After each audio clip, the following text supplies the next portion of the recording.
नमस्कार, वाव नेहमीमध्ये तुमचं स्वागत आहे. तर आज आपण दाखवणार आहोत भोगीची भाजी. त्याच्यासाठी ह्या सगळ्या भाज्या घेतलेल्या आहेत मी.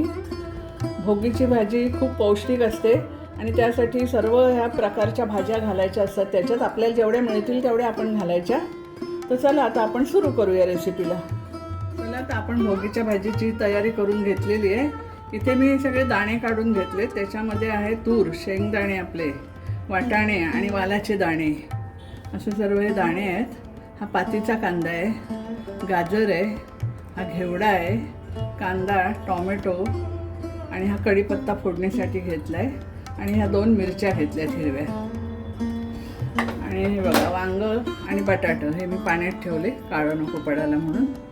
2 वांगे घेतलेत आणि तुम्हाला जेवढी भाजी पाहिजे असेल त्याप्रमाणे तुम्ही सर्व घेऊ शकता. आता मी इथे ही भांडं तापत ठेवते. आपण फोडणी देऊया. याच्यात मी घालते 3-4 पळ्या तेल जरा जास्त घालायचं भाजीला.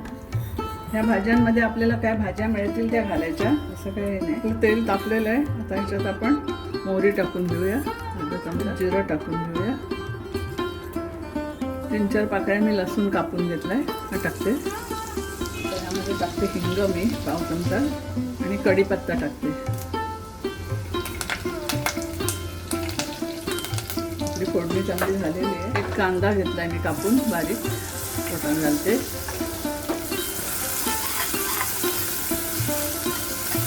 कांदा जरा मऊ करून घेते. आणि मगाशी मी विसरलेले तुम्हाला दाखवायला, हा ऊस घेतलेला आहे कापून या भाजीला.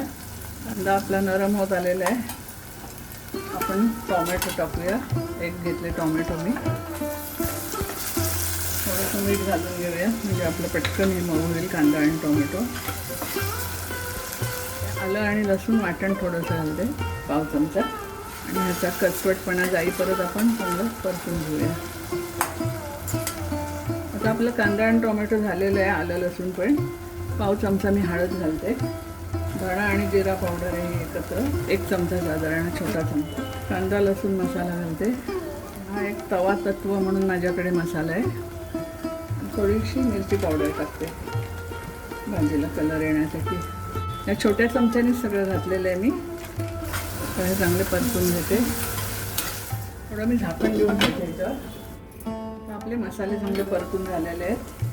झाकण मी काढते आणि सगळ्या भाज्या टाकून घेते. तेल पण चांगलं सुटते. हे सगळ्या प्रकारचे दाणे काढलेले आहेत. ते घेवडा, पातीचा कांदा जरासा मी ठेवला आहे वरती टाकायला. नंतर हा ऊस, वांगे आणि बटाटे.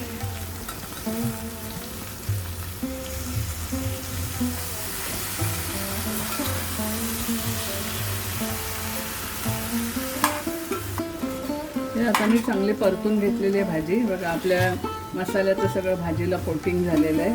तर ह्यामध्ये मी थोडा गूळ घालते आणि हे सुकं खोबरं आणि तीळ मी भाजून घेतले आणि असं जाडसर वाटलं तर ते 2 चमचे घालते.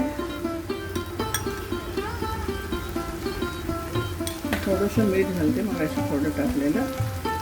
त्याला सगळी भाजी मिक्स करते. खोबरं आणि तीळ कसं लावलं का भाजीला चांगली टेस्ट येते. तर आपण थोडंसं पाणी घालूया आणि झाकून ठेवूया.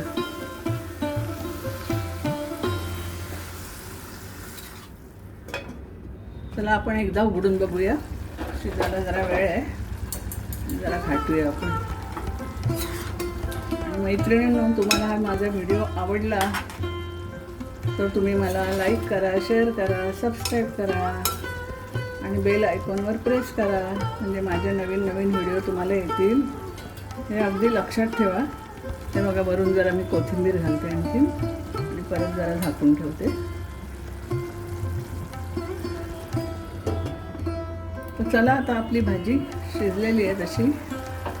त्याच्यामध्ये आता आपण घालूया थोडा गरम मसाला. बघा किती छान दिसते. तोंडाला पाणी सुटेल अशीच भाजी झालेली आहे. आणि घालूया शेंगदाण्याचा कूट. हे शेंगदाणे मी भाजून बारीक करून घेतले. थंडीच्या दिवसात कसं शेंगदाणे तीळ हे सिकणं असतात म्हणून ते खावे. बघा किती छान झाली भाजी.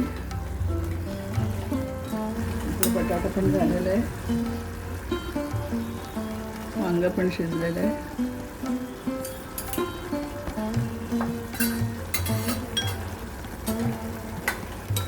आता आपण सर्विंग प्लेटमध्ये काढून घेऊया. आणि ही भाजी तुम्ही कशाबरोबरही खाऊ शकता, चपाती भाकरी. तर मी यामध्ये काढून घेते भाजी. हे दाणे पण एवढे सुंदर लागतात ना. चला, आपली भोगीची भाजी खाण्यासाठी तयार आहे. बघा किती सुंदर दिसते. वरून मी तीळ टाकलेत, मिरच्या आणि आपला थोडासा पातीचा कांदा टाकला आहे. अशी चमचमीत ही भाजी झालेली आहे. तुम्ही पण मैत्रिणींनो करून बघा आणि मला कॉमेंट्समध्ये लिहायला विसरू नका. तर चला, आता तुम्ही लाईक करा, शेअर करा, सबस्क्राईब करा. तो परत धन्यवाद. पुढच्या व्हिडिओमध्ये आपण भेटूच.